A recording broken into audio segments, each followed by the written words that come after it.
Hi, everyone. Welcome to the Navigant Credit Union Broadcast Center. I'm Go Local News editor Kate Nagel. Thanks for tuning in for this Wednesday afternoon news and politics show. We'd like to welcome in University of Virginia Professor of Political Science, Jennifer Lawless. Thank you for joining us today. Hi, how are you? We are well, and I'm so glad that we switched from Tuesday to Wednesday because so much now to talk about with developments in the last 24 hours. I so wanted to start with breaking down the State of the Union, but seeing as you are in Virginia, which is, I believe, ground zero for the political hotbed of all issues right now, just today, now the Attorney General, Mark Herring, has admitted to wearing blackface in his past. Following, of course, Governor Northam, Lieutenant Governor is facing his own issues as well. What's in the water in Virginia? I think there's a general state of uncertainty and also quite a bit of disgust for a couple of reasons. The first is that if Ralph Northam would have come forward about what he had done at any point before Friday, if when Charlottesville happened a year and a half ago, he would have said that in his younger days he had done things he wasn't proud of, if he had said that people could change, I don't think it would have left everybody feeling the way that they did. And then when he had this tone-deaf press conference, it made things worse. The only saving grace was this general sense that Justin Fairfax, Lieutenant Governor, could rise to the occasion.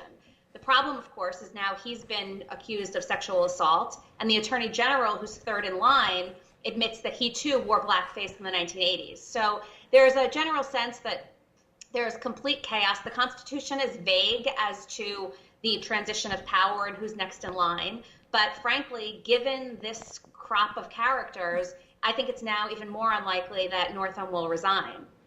Now, why do you say it's even more unlikely? Because, again, just the chaos and the lack of, as you said, constitutional directive.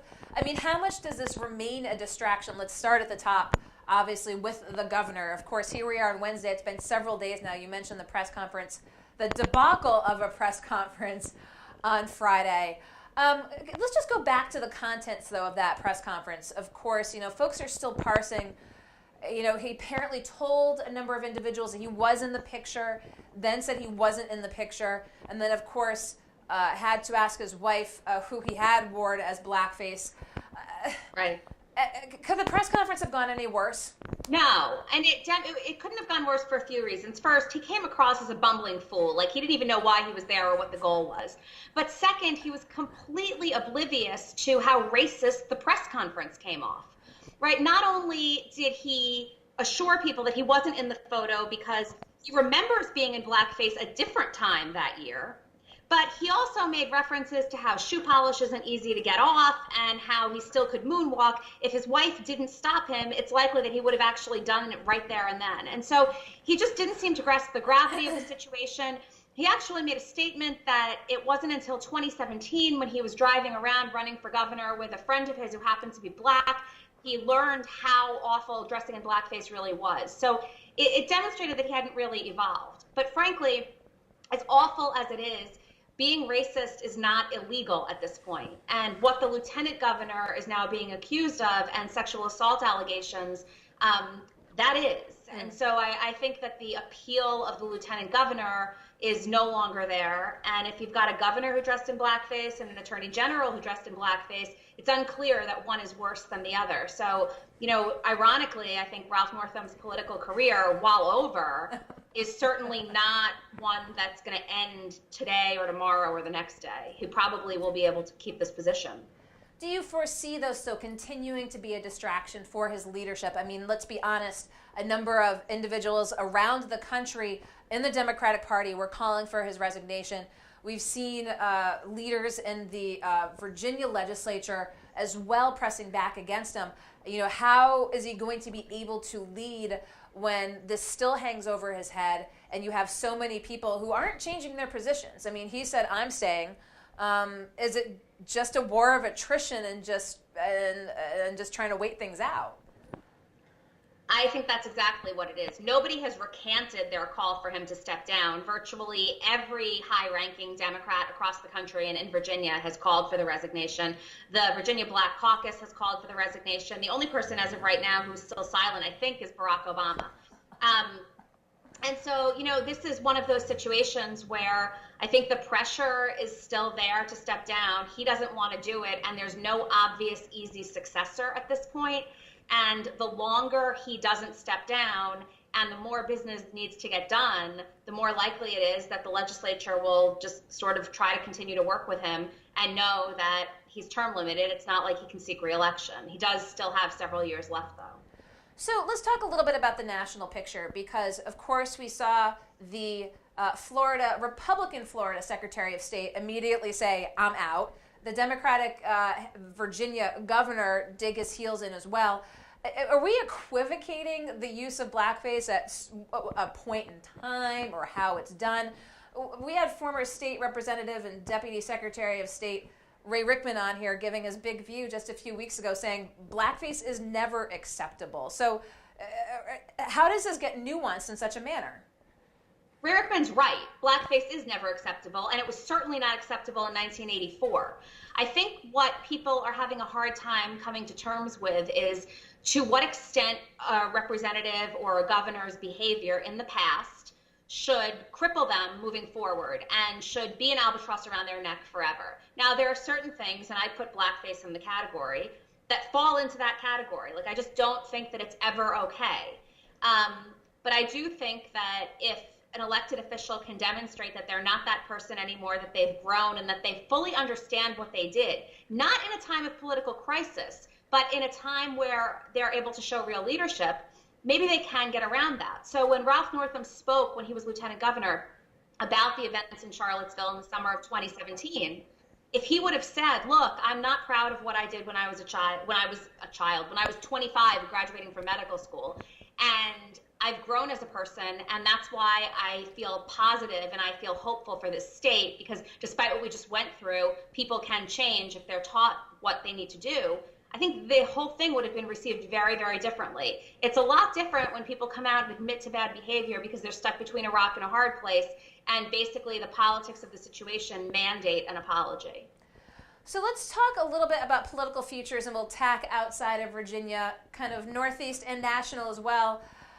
Almost overshadowing the State of the Union yesterday was the revelation of Elizabeth Warren for the application to the Texas bar, putting down her race as American Indian. Now, this, of course, comes on the heels of her taking the DNA test.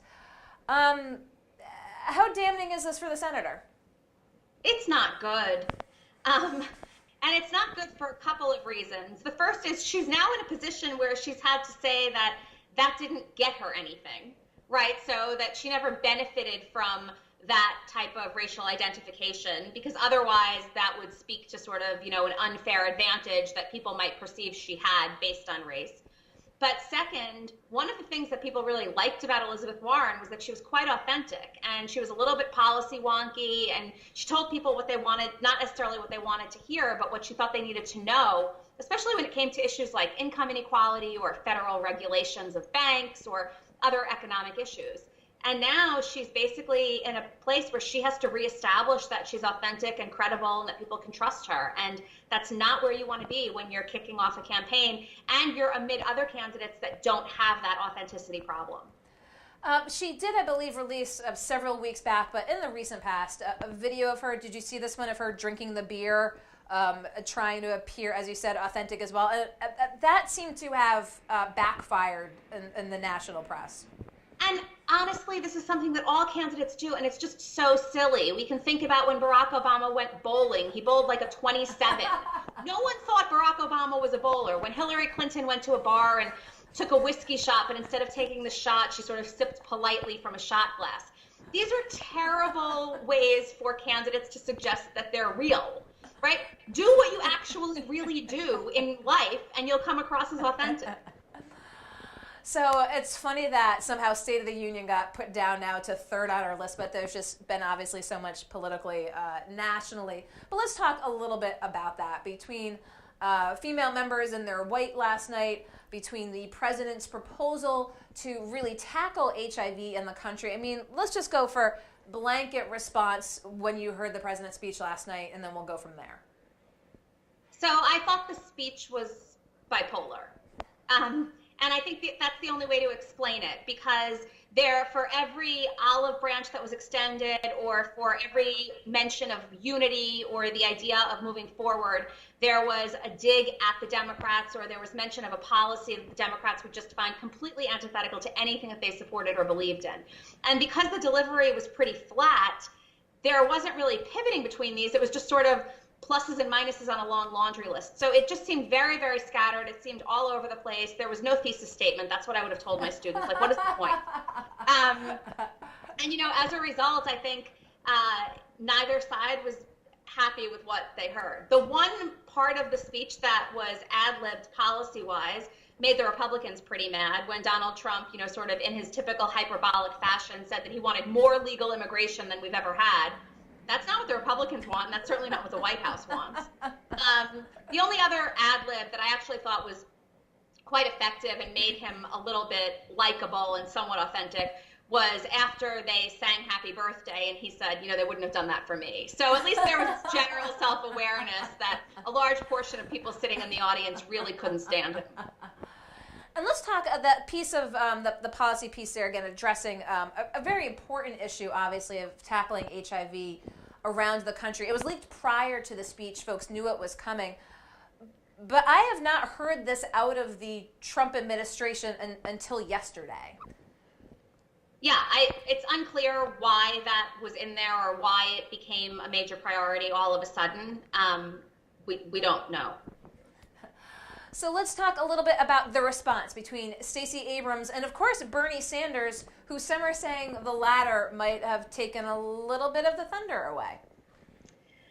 Yeah, so as far as Stacey Abrams is concerned, let me just say that I think she did a fantastic job. Now, the bar is low because this is a terrible position for anybody to be in, but she really seemed to hit all of the right notes. And talk about authentic. It's hard to imagine somebody who can communicate with an audience in this very strange format in more real a way than she did. She was hard-hitting, but completely respectful and quite pleasant in her delivery. And, I just think she's the rising star in the face of the party. Bernie Sanders I'm not really sure what he's trying to do. He obviously still wants to be relevant. He is obviously still considering running for president. But, the ironic thing here is that he stole her thunder. He tried to steal her thunder. But part of the reason that he's becoming irrelevant is because he was so effective in 2016 that a lot of what he stood for, the Democratic Party and Democratic candidates absorbed and are now advocating. And so you don't necessarily need Bernie Sanders as the mouthpiece anymore. The party has moved in that direction. And so, I just think it's unfortunate that he wasn't able to let Stacey Abrams fully embody that position and represent the party. So here we are. It's only Wednesday. It's been a full political week, and we're only halfway through. What are we keeping an eye on moving forward? Well, the Mueller investigation continues, as do congressional investigations. The House committees have launched a whole series of very, very detailed financial investigations. Donald Trump obviously made clear last night during the State of the Union address that he thinks that those kinds of petty partisan investigations are actually what's going to keep the United States from maintaining peace. But there's no question that Congress, under the Democrats, is going to take its investigatory authority and its, congressional watch authority much more seriously. And as far as the Mueller investigation more broadly is concerned, there's nothing to suggest that things are slowing down. And so over the course of the next few weeks, my assumption is that we'll continue to learn more. Well, as always, appreciate your taking the time to Skype in from the political hotbed of the United States, currently Virginia. Jennifer Lawless down at the University of Virginia, thank you again for taking the time. Thank you. Okay, we're going to let Jennifer Lawless go, and we'll be right back here with our next guest in the Navigant Credit Union Broadcast Center.